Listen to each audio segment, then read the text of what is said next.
तो चुनौतियों की बात हो रही है, रवि भान जी के पास में चलूंगी। रवि भान जी, ब्रेक से पहले मैंने आपसे सवाल किया था उम्मीदवारों की कमी को लेकर के, कहीं ना कहीं हम आपसे पूछ रहे हैं, वाकई हमने लोकसभा चुनाव में भी यही देखा था और यही सवाल मैं आपसे करना चाह रही हूं। रवि भान जी, आप तक हमारी आवाज आ रही है? जी मैंने आपको बताया कि लोकसभा चुनाव में 272 प्लस हम कह रहे थे और कांग्रेस और दूसरी पार्टियां ये कह रही थी बार बार कि इनके पास 543 लोकसभा चुनाव लड़ने के लिए उम्मीदवार ही नहीं है, ये 543 पर चुनाव ही नहीं लड़ रहे जी।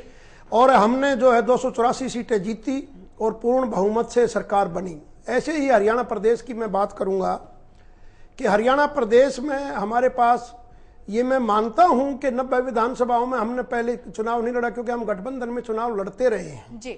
लेकिन हमारा कार्यकर्ताओं का कैडर, हमारी पार्टी के कार्यकर्ताओं का जो कैडर है उसमें कार्यकर्ता काम करते हैं, मेहनत करते हैं, उन्हीं में से पार्टी के उम्मीदवार चुने जाएंगे और जो भी वहां के विधानसभा क्षेत्र के हिसाब से लोकप्रिय होगा, मेहनती कार्यकर्ता होगा, जिसकी पैंठ होगी। लेकिन इसी को तो लेकर के अगर हम लोकसभा चुनाव की बात करें तो कहीं ना कहीं हंगामा देखने को मिला था। जब बाहर से राव इंद्रजीत आए थे तो आपने उन्हें टिकट दे दिया था, बीजेपी की तरफ से उन्हें टिकट दे दिया गया था। और वहीं अगर हम धर्मपाल की बात करें तो उन्हें टिकट, यहाँ पर धनवीर माफ कीजिएगा, उन्हें टिकट दे दिया गया था। तो कहीं ना कहीं इसको लेकर के हंगामा हुआ था, घमासान हुआ था कि बाहरी लोगों को टिकट दिया जा रहा है। इस बार भी अगर वही चीजें सामने आती हैं तो इसे कैसे संभालेंगे? ये तो एक सबसे बड़ी चुनौती आप लोगों के लिए। मैं पहले भी स्टूडियो में एक बार पीछे लास्ट वीक आया था तो मैंने यही कहा था कि पिछले 2 साल से राव इंद्रजीत जी कांग्रेस नेतृत्व से नाराज चल रहे थे जी।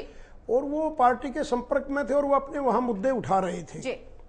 राजनीति में ऐसा होता है कि जब कोई माहौल बनाने के लिए, हवा बनाने के लिए, वायुमंडल चुनाव के दौरान बनाने के लिए जो दूसरी पार्टियों से साथी आते हैं, तो दूसरी पार्टियों से जब आते हैं तो उनको पार्टियों में शामिल किया जाता है क्योंकि ताकि विपक्षी जो है वो डेमोलाइज हो जाए, उनका मॉरल गिर जाए, क्योंकि उनसे जो टूट के आते हैं साथी। और ऐसा होता है, ये राजनीतिक लड़ाई है। चलिए, जो लड़ाई के मैदान में भी ऐसा होता है कि विपक्षी आदमी को तोड़ करके अपने साथ मिलाते हैं और उनको हराया जाता है। चलिए, मैं रणधीर जी के पास चलती हूँ। रणधीर जी, एक सवाल यह है कि बीजेपी में जो शामिल हो रहे हैं उन्हें एक कहते हैं कि भुनाने की कोशिश बीजेपी की तरफ से की जा रही है। अगर अच्छे वो कार्यकर्ता रहे हैं कांग्रेस में और कहीं ना कहीं उनकी अच्छी पैठ हरियाणा में रही है तो वो उन्हें टिकट देने से गुरेज नहीं करते। लेकिन आपकी पार्टी जब छोड़ करके जा रहे हैं, कांग्रेस को छोड़ करके जा रहे हैं, तो उसकी पूर्ति कैसे होगी?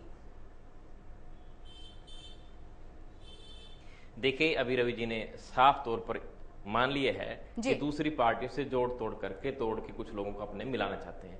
इससे साफ जाहिर है कि भाजपा हरियाणा में कमजोर पार्टी है। कांग्रेस प्रजातांत्रिक और सबसे बड़ी मजबूत पार्टी है। कांग्रेस ने आवेदन आमंत्रित किया और 1212 आवेदन 90 विधानसभा के लिए आए।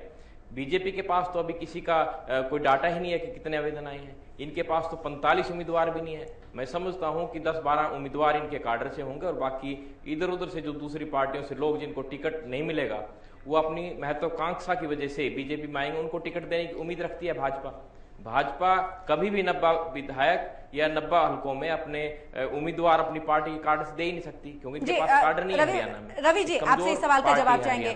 कभी सत्ता में नहीं आने की।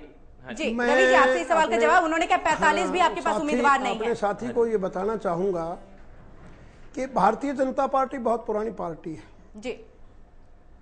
भारतीय जनता पार्टी के पास कैडर है जो कांग्रेस पार्टी के पास नहीं है। नहीं, पुरानी पार्टी तो है रवि भान जी, ये मैं मान रही हूँ कि बहुत पुरानी पार्टी है, राष्ट्रीय स्तर की ये पार्टी है और कहीं ना कहीं अच्छी चुनौती दे। लेकिन अगर हम हरियाणा विधानसभा चुनाव की बात करें या हरियाणा की बात करें तो यहाँ पर ये पार्टी आकर के थोड़ी सी कमजोर हो जाती है। अगर अब की बार इस विधानसभा चुनाव में किसी भी पार्टी को कोई चुनौती नहीं दे रहे जी, और ना वो हमारी चुनौती में है, क्योंकि कांग्रेस का ग्राफ बुरी तरह गिरा। इसके नेता में आप अवतार सिंह भडाना 1 सप्ताह पहले कांग्रेस छोड़ गए, जो लगातार 2-3 बार मेंबर पार्लियामेंट रहे हैं।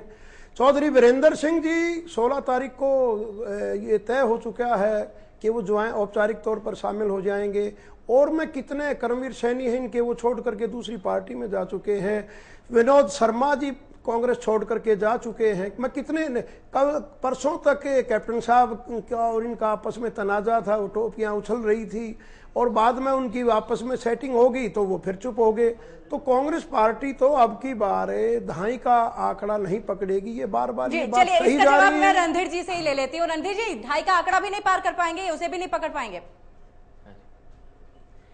ऐसा है, हरियाणा में सभी पार्टियां जो है कांग्रेस पर हमले बोलने के लिए तैयार हैं। उनको सच्चाई मालूम है कि हरियाणा में इस बार विकास के नाम पर चुनाव लड़ा जाएगा और 70 से ज्यादा विधायक कांग्रेस पार्टी के जीत कराएंगे। इसका सबूत इस बात से मिलता है कि अभी 1212 लोगों ने आवेदन किया है जो कांग्रेस पार्टी के काडर से लोग हैं टिकट के लिए, और दूसरी पार्टी के पास कोई विकास का और कोई मुद्दा ही नहीं है।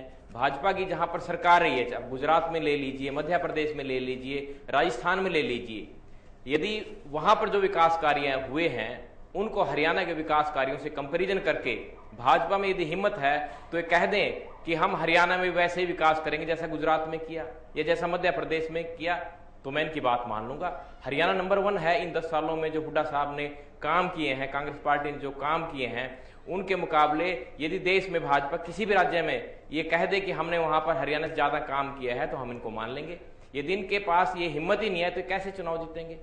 विकास इन्होंने जहां किया है उनसे कंपैरिजन हरियाणा में कर दे तो हम इनकी बात मान लेंगे कि भाजपा यानी कहीं ना कहीं आप सीधे तौर पे एक बीजेपी को ये कह रहे हैं कि विकास के अगर मुद्दे पर हम कहा जाए तो बीजेपी हरियाणा में कहीं पर भी अपनी जगह नहीं बना पाएगी। ये सवाल का जवाब मैं आपसे रवि भांजी लूंगी, लेकिन इस छोटे से ब्रेक के बाद, वक्त एक छोटे से ब्रेक का हो गया है, चुनौतियों के ऊपर बातचीत हो रही है और क्या क्या चुनौतियां हैं पार्टियों के पास में इस और खास करके इस ब्रेक के बाद में हमारे साथ एक नेता जो है वो भी जुड़ेंगे, उनसे भी हम जानने की कोशिश करेंगे कि उनके पार्टी में क्या कुछ चुनौती है और वो इसे कैसे दूर करेंगे। फिलहाल रुक रहे एक छोटे से ब्रेक के लिए।